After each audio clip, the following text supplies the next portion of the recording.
O programa a seguir foi aprovado e liberado pela censura espiritual para exibição neste horário. Censura livre.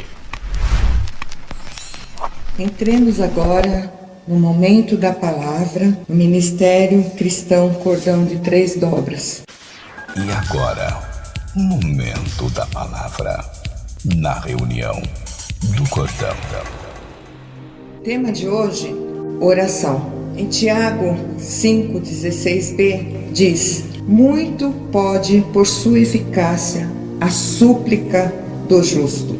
O fato é que Deus é soberano e faz tudo segundo a sua vontade. E esta prevalece. Deus está sentado no trono e tem as rédeas da história em suas mãos. Entretanto, em sua soberania, Ele decidiu, através das nossas orações, atender o seu povo. Muitos não acreditam que oração pode mudar alguma coisa, mas nós temos provas na Bíblia de que muda todas as circunstâncias, como cura, avivamento das nações, transforma, restaura, visitação, fortalecimento. Deus age através da oração, não é para a gente forte, a oração é para a gente fraca. E por sermos fracos, é que nós oramos. A oração é a força mais extraordinária que existe na terra. Ela age na terra.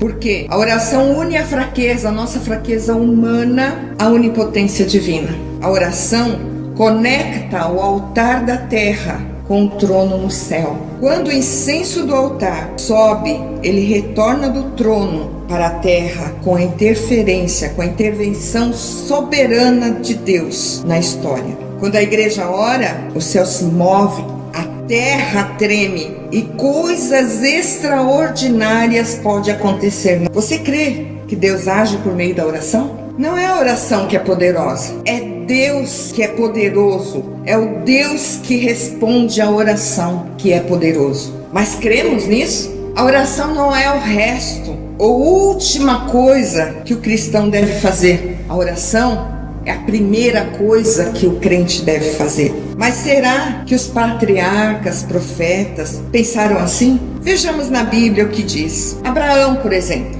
ele estava orando para Deus livrar seu sobrinho Ló. Está em Gênesis 18, 22 em diante. E Deus livrou. Deus tirou Ló do meio da cidade de Sodoma e Gomorra, onde ele ia morrer, junto com todo o povo daquela cidade. Então Deus age através da oração. Em Gênesis 25, 21. Isaac, orando a Deus, porque sua esposa era estéril e eles queriam um filho. E Deus, através da oração de Isaac, curou a infertilidade e a esterilidade de Rebeca, e ela teve o filho. Em Gênesis 32, 22, Jacó era tido como trapaceiro, mas chegou na velhice dele, encontramos Jacó orando e pedindo a misericórdia de Deus, para que Deus mudasse a história dele, que ele queria se encontrar com seu irmão. E lá no Val de Jaboque, ele teve um encontro com Deus e Deus mudou a sua história e livrou ele das garras da mão do irmão dele. Êxodo 32. Moisés, um homem que orou muito, passou 40 anos no deserto com o povo rebelde. Estava diante de Deus, ele se colocou na brecha pelo povo. Ele orou a Deus para que Deus fosse com eles e que Deus perdoasse o povo, porque Deus já tinha decidido destruir aquele povo e começar uma nova nação com Moisés. E ele falou: Senhor, não faça isso, como vai ficar teu nome? Então esses patriarcas oraram e Deus respondeu à oração deles, mostrando os milagres, mostrando tudo aquilo que Deus queria para eles. Vamos mais para os profetas. Samuel, ele falou para o povo: longe de mim pecar contra o meu Deus, deixando de orar por vós. Então o que esse texto está nos dizendo? Que nós devemos orar uns pelos outros. Isso que Deus aceita de nós, orar pelas necessidades dos outros. Ana era a mãe de Samuel, mas até então era estéril, afligida pela sua rival Penina, incompreendida pelo seu pastor Eli, que achou que ela estava bêbada só porque ela estava orando, e com angústia de alma ela estava pedindo a Deus que curasse ela da esterilidade. O seu marido, que deveria estar ao lado dela, estava pedindo para ela desistir dos seus sonhos, o sonho de ser mãe. mas ela se derramou diante de Deus com a alma batida. Ela chorou diante de Deus, sabendo que Deus podia mudar tudo a qualquer momento, da maneira que Ele quisesse. E Deus a curou. E ela deixou de ser estéril. E ela entregou Samuel para servir ao Senhor por toda a sua vida. O Senhor mandou Isaías até Ezequias e falou: olha, põe em ordem a tua casa, você vai morrer, você não vai viver. Ele estava com uma doença incurável e não tinha mais jeito. Deus já mandou o profeta já avisar: põe em ordem a tua casa, que você vai morrer, você não vai viver. O que Ezequias fez? Virou para a parede. Para ele só restava aquela parede. Aí ele falou: Senhor, tudo que eu fiz, eu obedeci às suas leis, te obedeci, mas agora eu estou nessas condições, olha para o teu servo. E o profeta não tinha chegado ao portão, quando Deus respondeu a oração dele e falou: eu vou te curar, e ainda vou te dar livramento para o exército que está chegando, o exército poderoso que está chegando para te destruir. Elias, profeta Elias, que em resposta à oração de Elias, não choveu por 3 anos e meio sobre a terra. Foi o juízo de Deus sobre a terra. Deus fechou as comportas do céu e não veio chuva. Elias orou e Deus ressuscitou o filho da viúva. Elias orou a Deus e Deus mandou fogo do céu, destruindo o altar. Elias orou e as correntes caíram sobre a terra. E as chuvas vieram de novo sobre a terra e restauraram aquela nação. Eliseu orando e pedindo para Deus abrir os olhos do moço que estava com ele. Mas o moço não enxergava. Ele estava com medo do exército que estava chegando contra eles. E Eliseu orou e falou: Senhor, abre os olhos do moço, de Geazi. E os olhos são abertos. E eles viram que era maior o exército que estavam com eles do que os que estavam contra eles. E Jesus orando. Jesus orou no Jordão e o céu se abriu. Jesus orou e jejuou no deserto e venceu Satanás com a palavra. Jesus orou no Getsêmani e a sua alma estava angustiada, que o seu suor se transformou em gotas de sangue. Mas quando ele saiu dali, ele estava revestido de poder para enfrentar a cruz. Jesus orou por nós. Jesus orou na cruz do Calvário, pedindo para Deus perdoar aquele povo, porque eles não estavam sabendo o que faziam. E Jesus está sentado no trono, como sumo sacerdote, intercedendo por nós. Vamos para Paulo agora. O quanto Paulo orou, orando na prisão, no porão de um navio, na praia, no templo, na praça, na masmorra. E quando nós oramos, o Espírito Santo é derramado sobre o seu povo. Na história dos crentes que impactaram o mundo, foram homens e mulheres de oração. Por que nós precisamos orar hoje? Porque o avivamento que nós queremos para nós, para a nossa casa, para a nossa família, para a nossa nação, que alcance nossos filhos, famílias, impacta a sociedade, transformando a nação, venha em resposta de oração. Só com oração nós podemos fazer assim. Não foi assim no Pentecoste? Eles estavam orando. Jesus falou para eles: ficai em Jerusalém, permanecei lá, até que do alto vocês vão ser revestidos do poder. Mas eles entenderam a mensagem. Eles entenderam que ficar lá não era para ficar conversando, ou sem fazer nada, ou amedrontados. Não, era para ficar lá em oração, não calados. Assim eles perseveraram em oração durante 10 dias, até que veio um vento veemente sobre eles, e todos foram cheios do Espírito Santo. Eu lembro que tinha um pastor, quando ele assumiu a igreja onde eu estava congregando, ele colocou a igreja inteira em oração. Eram 30 dias de oração, todos os dias. Quem quisesse ir na igreja, qualquer hora do dia, da noite, estava orando. Era o tempo todo orando, foram 30 dias de oração. E as coisas começaram a acontecer. As crianças, quase todas elas foram batizadas com o Espírito Santo. Nessa época eu tinha 11 anos de idade. Os velhos tinham visões.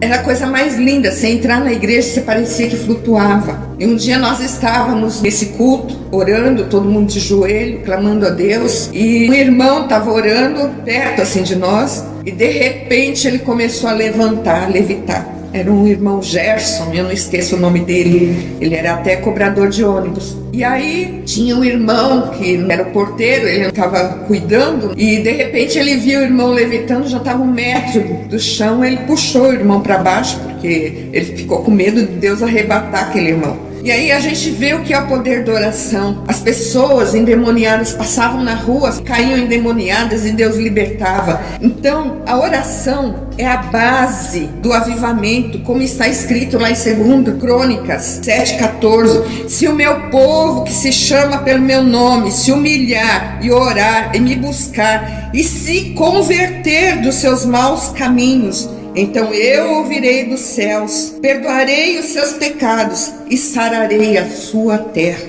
Em Isaías 44:3 diz: Deus vai derramar água sobre os sedentos e derramará torrentes sobre a terra seca. Deus quer que um povo, o seu povo, tenha sede dele e anseie mais por ele do que pelas riquezas desse mundo. Qual o segredo e do impacto da igreja na terra? É a oração.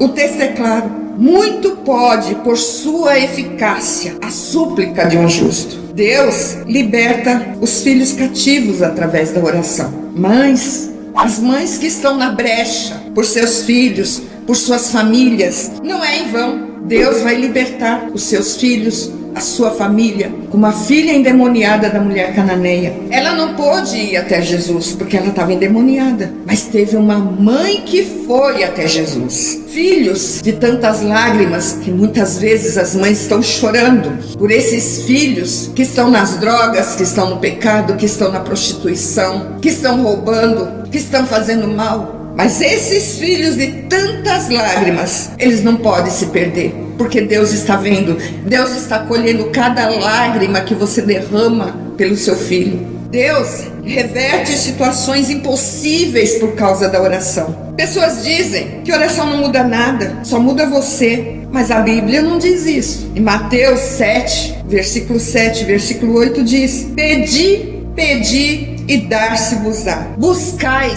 e acharei. Batei e abri-se-vos-á. Porque todo que pede, recebe. Todo que busca, encontra. E todo que bate, abri-se-vos-á. Tiago 4.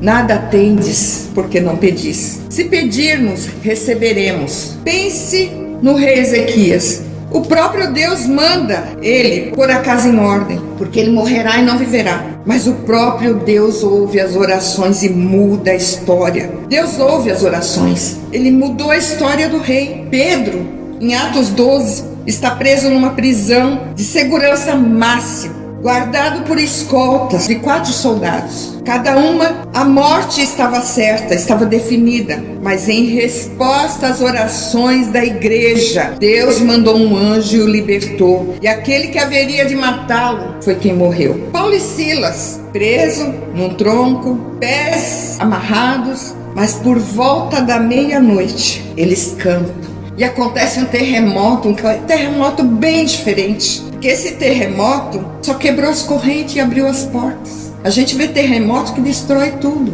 E esse não. Quebrou as correntes, os grilhões que amarravam eles e abriu as portas da prisão. Quando a igreja ora, Deus age. Quando irmãos estão sempre na mesma direção, em oração, Deus age. Por que eu devo orar? Qual a razão? Porque a oração nos aproxima do Pai, nos fortalece, nos prepara para enfrentar as dificuldades da vida. Orar é a arma mais poderosa do crente. Orar é conversar com Deus. A oração não é um fardo, mas é um privilégio que Deus graciosamente nos deu, porque quer a nossa comunhão. Oração é um relacionamento pessoal com Deus. Não dá para ser cristão e não ter vida de oração. Não dá para desenvolver um relacionamento íntimo com o Espírito Santo sem ter uma vida produtiva de oração. Os maiores avivamentos que aconteceram na história não começaram num palco, não começaram num púlpito, não começaram dentro de catedrais imensas, recheadas de ouro e prata. Os maiores avivamentos na história começou com uma pessoa dentro de um quarto, fechando a sua porta e orando e clamando a Deus. Pouca oração é pouco poder. Muita oração, muito poder. Porque Deus derrama. O poder não vem de nós, vem de Deus. O poder não está na oração, está em Deus. Deus é poderoso. A oração amplia o alcance dos meus dons, amplia a minha visão. Quanto mais você ora, mais solução você encontra ou começa a enxergar para os seus problemas. Quanto mais você ora, mais diminui os problemas e mais você aumenta a sua força para vencer. Problema nós teremos. Nós temos problemas. E como temos problemas? Mas com a oração, nós conseguimos visualizar soluções. Quanto mais você ora, mais perto você fica do céu e longe do inferno.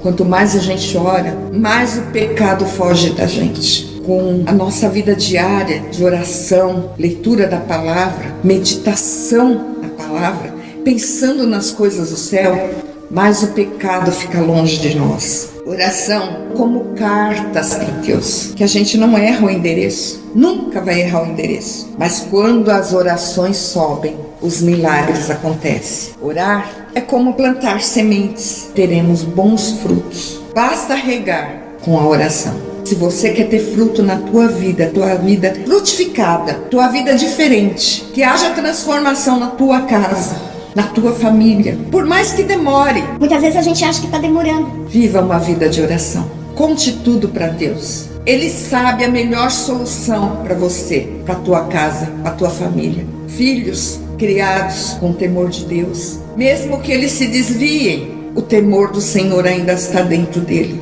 E Deus pode resgatar de onde ele estiver.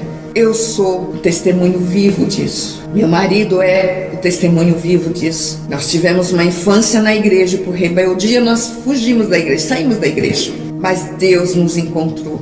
E mesmo quando estávamos fora da presença de Deus, não que Deus não tenha nos deixado, Deus nunca nos deixou. Ele estava sempre conosco. Mas a gente não se apegava mais a Deus da maneira que deveria ser. Então, cada um de vocês hoje, eleve os seus pensamentos a Deus. Ore, clame, busque a presença de Deus. Não importa as circunstâncias, não importa como está a tua vida, não importa se você não está vendo nada agora. Deus vai te mostrar que Ele está agindo. Tenha fé. Tenha fé. Tenha fé. Tenha fé. Creia em Deus, porque a vida não é um mar de rosas. Nós passamos por aflições, porque o Senhor falou: no mundo tereis aflições, mas tendes bom ânimo. Eu venci o mundo. Se Jesus venceu, nós podemos vencer. Então tenha fé, acredite e se apegue a Deus em oração. Leia a palavra, não esqueça de conversar com Deus através da sua palavra. Ore a palavra. Se Deus prometeu algo para você, ore em cima disso que Deus te prometeu, porque Ele é fiel, Ele é justo, Ele é um Deus poderoso, Ele é onipotente, onipresente, onisciente. Ele sabe o que está dentro de você. Muitas vezes você nem sabe o que você é, mas Deus sabe o que você é, o que você representa para Ele. Pode o mundo estar te condenando, mas Deus não te condena. Venha para Ele, aceita Jesus, tenha um encontro verdadeiro com Ele e você vai ver a diferença na tua vida. Os problemas vão acabar? Não vão acabar. Mas você vai ver os problemas de forma diferente. Vai ver o quanto Deus pode fazer por você. Era essa a mensagem que eu tinha para passar para vocês. Que Deus abençoe e que o Espírito Santo fale melhor em cada coração. Graça e paz.